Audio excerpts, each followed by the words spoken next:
अब देखते हैं एक छोटी सी गलती हमने जो की है यहाँ पर, उसके बारे में हम जानते हैं।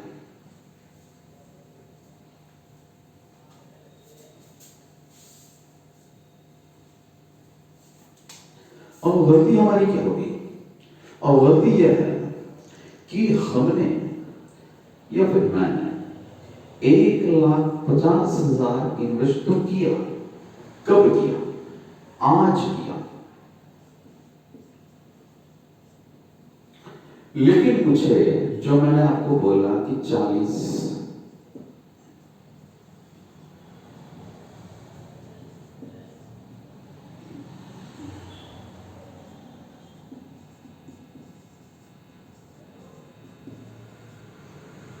ये मुझे, एक्सक्यूज मी, मैंने दूसरा प्रॉब्लम,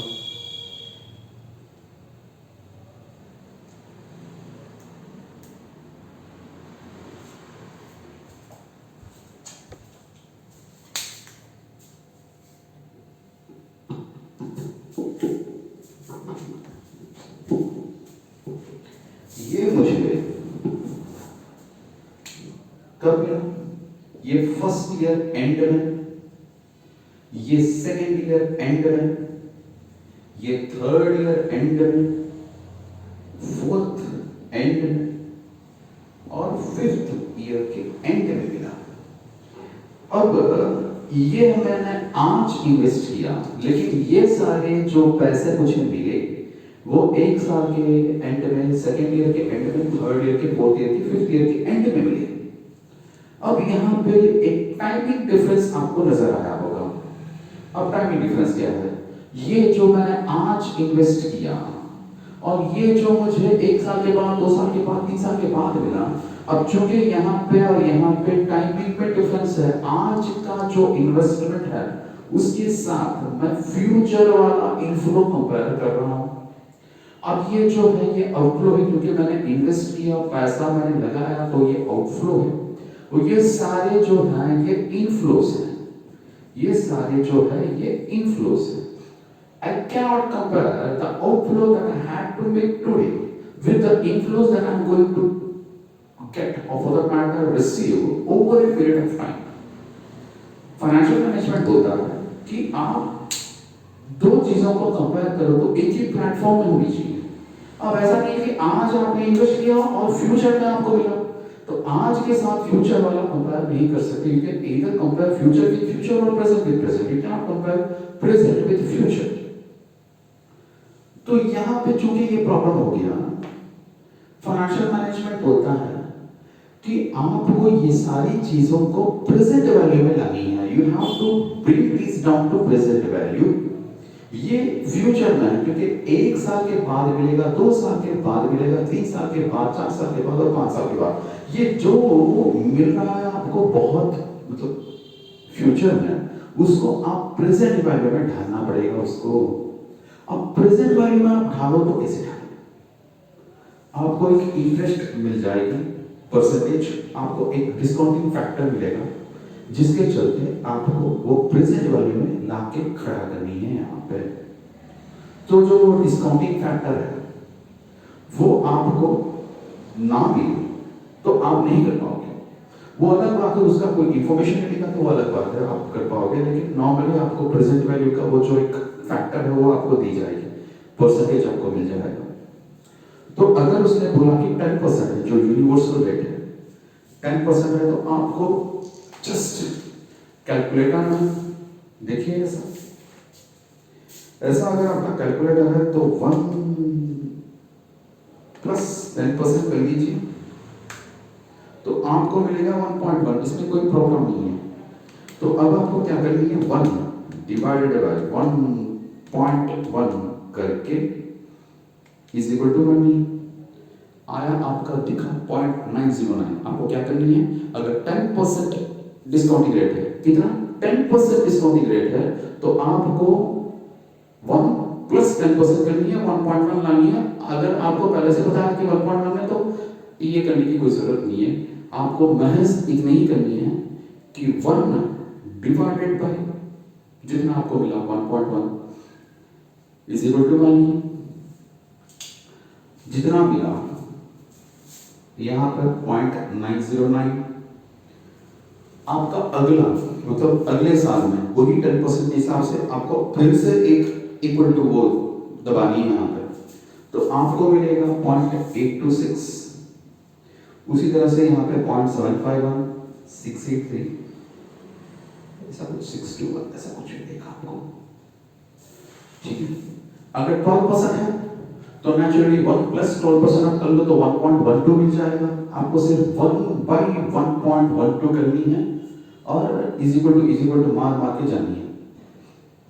एक और चीज आपको बता दूं, हर कैलकुलेटर में ऐसा नहीं होता है, मतलब इतना आसान नहीं होता है। कुछ ऐसे कैलकुलेटर्स हैं जो थोड़ा डिफरेंटली करना पड़ेगा, जो मुझे अगर आप पूछो तो मैं आपको बता सकता हूँ, कोई प्रॉब्लम नहीं है, आपके कैलकुलेटर के हिसाब से होता ही है।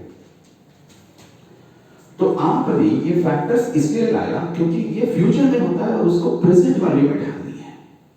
अब प्रेजेंट वैल्यू में ढालनी है तो आपको क्या करनी है, तो इसको मल्टीप्लाई करो, 40,000 multiplied by 9.909, 45,000 multiplied by 0.826, 50,000 multiplied by 0.711, 55,000 multiplied by 0.683, फिर 60,000 मल्टीप्लाइड बाय 0.621। तो यहाँ पे हम कैलकुलेट करके देखते हैं। तो पहला है 40,000 मल्टीप्लाइड बाय 0.909,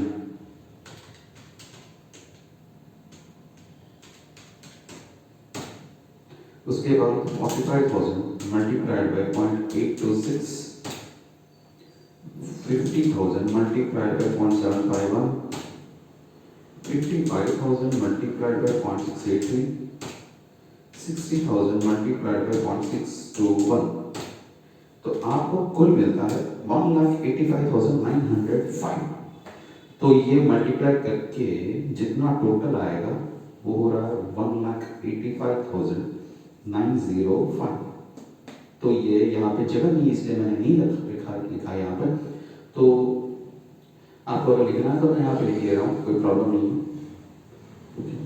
इसको आप मल्टीप्लाई करो तो आपको मिल रहा है 36360, 37370, 37170, 37550, 37565, 37260।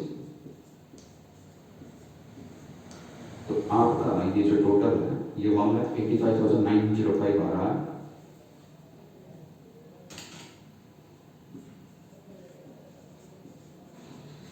राइट, तो अब आपको ये 1,85,905 जो मिला, that is called the present value of total inflows. What is it? The present value of, और आप बोल सकते हो कि total present value of inflows, total present value of inflows. सीधी बात। तो ये जो total present value of inflows है, अब चूंकि आपने इन सारी चीजों को खींच के प्रेजेंट में ला दिया और यहाँ पे आपका प्रेजेंट ऑलरेडी यहाँ पे वेट कर रहा है आउटफ्लो। ये आउटफ्लो कितना था? 1,50,000 था। अभी खींच के आपने जो प्रेजेंट में ला दिया वो हो गया 1,85,905। तो अब आपको इन दोनों में कंपैरिजन करने में कोई प्रॉब्लम नहीं होगी और you just need to compare the inflow with the outflow. तो कितना आपका नेट मिला? आपको मिला 1,85,905 प्रेजेंट वैल्यू टर्म्स में, आपका गया 1,50,000, तो मिला कितना आपका 35,905 आपके प्रेजेंट वैल्यू टर्म्स में मिल गया। You have got 35,905 in present value terms. Okay, कोई प्रॉब्लम नहीं है।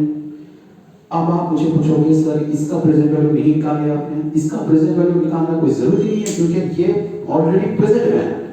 ये चूंकि प्रेजेंट में है इसलिए इसको प्रेजेंट वैल्यू में ढालना नहीं है। लेकिन ये सारी चीजें चूंकि फ्यूचर में है, ये सारी जो आउटफ्लोस है, जो इनफ्लोस है, जो फ्यूचर में है, इसीलिए उनको प्रेजेंट वैल्यू में खींच के लाना पड़ा। ठीक है, सो जो इनिशियल इन्वेस्टमेंट है that should never be subjected to present value.